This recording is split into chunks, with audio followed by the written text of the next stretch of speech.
tatalon na po ako. Dito na po ako sa aking kaibigan. Maraming salamat po, kaibigan. Opo. Sa akin pong kaibigan, kay Attorney Matibag, mahal na saksi. Mabilis lang po ito. Ako po ay napunta sa PDP Laban dahil po sa inyo. Tama po. Opo. Kayo po ang kumimbinsi sa akin. Tama po. Campaign manager nyo pa po. Opo. At masasabi po natin na isa kayo sa nagpa-number 1 po sa akin. Tama po. Sa lugar po namin, number 1 po kayo. Opo. Attorney Matibag, sumama po ako sa inyo dahil alam ko na isa po kayo sa arkitekto ng pagkapanalo ni President Rodrigo Roa Duterte. Tama po ba? Hindi po. Sapagkat noong 2016, ako po ay ang campaign manager ng Region 4A ni Secretary Mar Rojas po.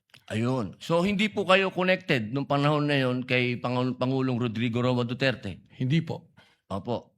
Kung kayo po ay nagtatrabaho sa mga iba't ibang politiko, kayo po ba ay matatawag na political analyst o political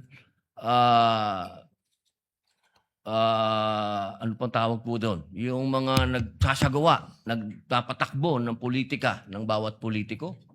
Well, maaari pong matawag na tayo ay tumutulong sa ating pinaniniwalaan na kung sino po ang dapat manungkulan sa ating bayan. Opo. Ibig po sabihin, pwede po kayong gumawa ng isang kandidato at manalo. Makatulong lang po. Sapagkat ang paniwala ko po, hindi naman po isang tao, lalo na ako, ang magpapanalo ng isang kandidato.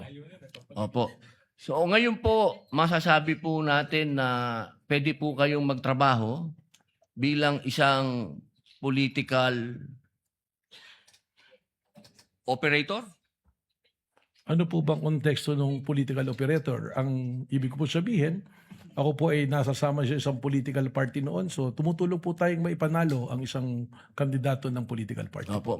Maipanalo lang po? O ano po ba ang trabaho ng political operator sa Pilipinas? Pwedeng gumawa? Pwede din sumira?